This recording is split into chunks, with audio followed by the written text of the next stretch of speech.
una breve reflexión, hablando de que ya están cambiando los conceptos y hay que irse también actualizando, acudiendo a la historia para entender todo lo que está pasando. Me encontré este interesante artículo que se llama ¿Qué entendemos hoy por humanismo universalista? Vean, qué interesante. En el mundo académico occidental se suele llamar humanismo a ese proceso de transformación de la cultura que, comenzando en Italia, particularmente en Florencia, entre fines del 1300 y comienzos del 1400, concluye en el Renacimiento con su expansión por toda Europa.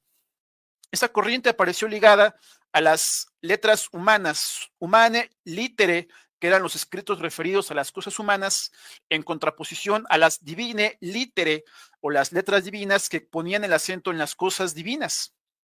Y este es uno de los motivos por el cual se llama a sus representantes humanistas.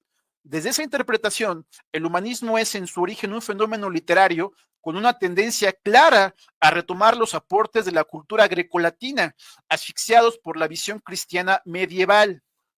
Debe anotarse que el surgimiento de este fenómeno no se debió simplemente a la modificación endógena de los factores económicos, sociales y políticos de la sociedad occidental, sino que la sociedad occidental, recibió influencias transformadoras de otros ambientes y civilizaciones.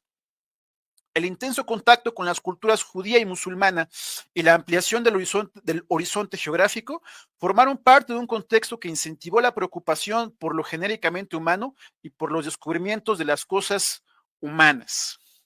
El artículo es muy interesante, pero pues básicamente aquí hay que tomar en consideración que el concepto universalista de humanismo ha sido, en primer lugar, pues un constructo eurocéntrico, de suerte que es lo que se critica desde la filosofía euroasiática. Los valores occidentales europeos se han querido proyectar, como dice el profesor John Penck, en la historia de las relaciones internacionales, cuando lo que hoy ocupa en el mundo multipolar es una definición de humanismo, vamos a llamarle un humanismo verdaderamente universalista, un humanismo de acuerdo a la teoría del mundo multipolar, ¿sí?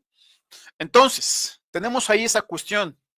Habrá que extender nuestra definición de humanismo para incorporar otras estéticas, otras cosmovisiones, otros modos de ver el mundo y la realidad, otras miradas del mundo, o como se dice en alemán, Weltanschauung, que van a adecuarse a este cambio que estamos viviendo.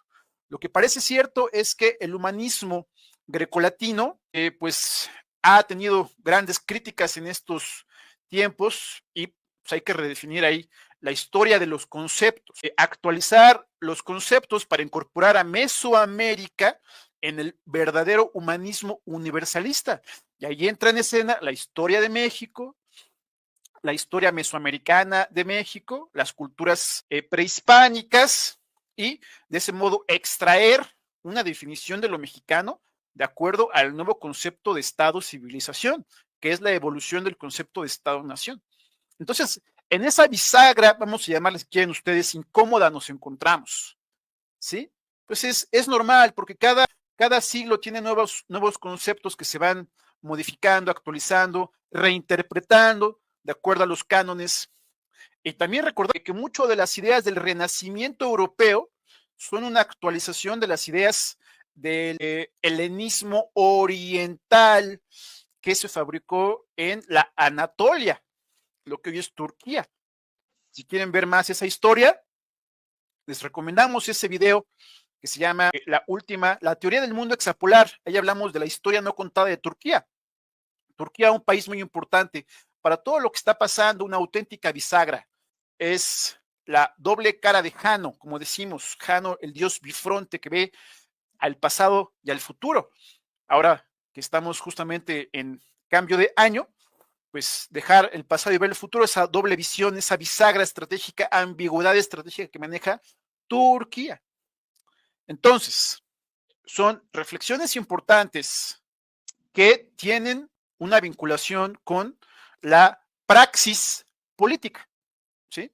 Pero si no nos ponemos a ver la historia, pero no como eruditos, sino como geoestrategas, entonces nos vamos a quedar en las disquisiciones y exquisiteces sin llegar realmente a los fractales, que son el orden subyacente al caos.